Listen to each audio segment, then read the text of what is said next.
The UK Labour Party is in a fight for survival, with its popularity plummeting in the 1 year since it took power. Reform UK, led by Brexit campaigner Nigel Farage, has emerged as the electorate's top choice, with over 30% support, marking an historic shift in British politics. Stuart Smith filed this report for CNN from London. Less than 18 months into government, and with the next general election potentially years away, polls suggest Prime Minister Keir Starmer's administration is swiftly losing ground. A perceived failure to tackle voters' top issues appears to be the cause. The public are telling us their three key priorities are the economy, immigration and healthcare. And they are feeling that the Conservatives didn't deliver on those, and they're probably beginning to feel that Labour haven't delivered on those either. So they're looking for other answers at the moment. For an increasing number of voters, the answers lie with Reform UK. Founded in its current form in 2021, Reform brands itself as an alternative to the traditional parties and is particularly focused on anti-immigration. At the Global Progress Action Summit in London, campaigners and politicians of the centre-left met to brainstorm how to counter their political rivals and how to make the case for progressive politics. There we met a political advisor to former Labour Prime Minister Tony Blair, who says this government is on the right path, it just needs to pick up the pace and get better at differentiating itself from Reform on issues popular with the electorate. Trying to sort out a way in which you have 3 or 4 issues in which the Labour Party says, this government's done these things, Nigel Farage and Reform are opposed to them. If you like these, stay with the Labour Party, stay with the Labour government.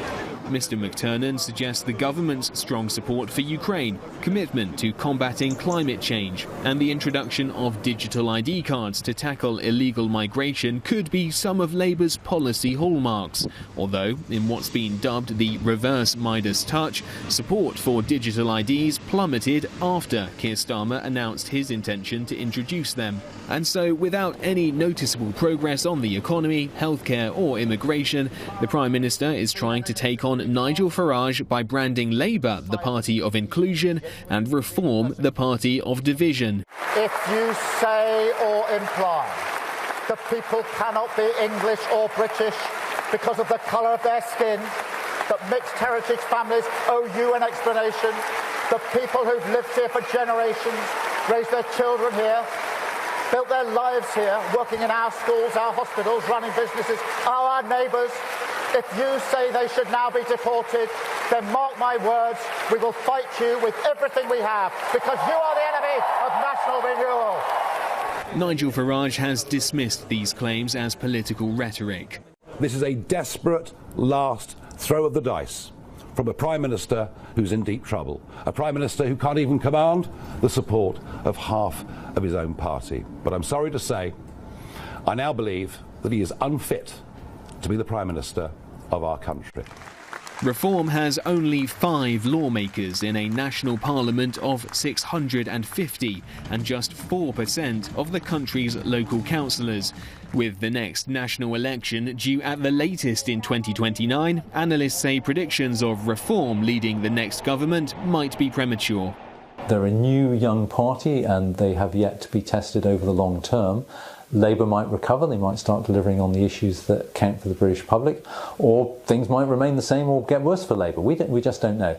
And what of the Conservative Party, most recently in power for 14 years, but now relegated to the sidelines with repeated defections to Reform? At the Tory party conference, leader Kemi Badenoch declared a hard stance on migration, proposing a new deportation force to deport thousands of illegal immigrants each year. It's not just an attempt to persuade members it has the best shot at power, but that it's still politically relevant at all. For CNA, I'm Stuart Smith in London.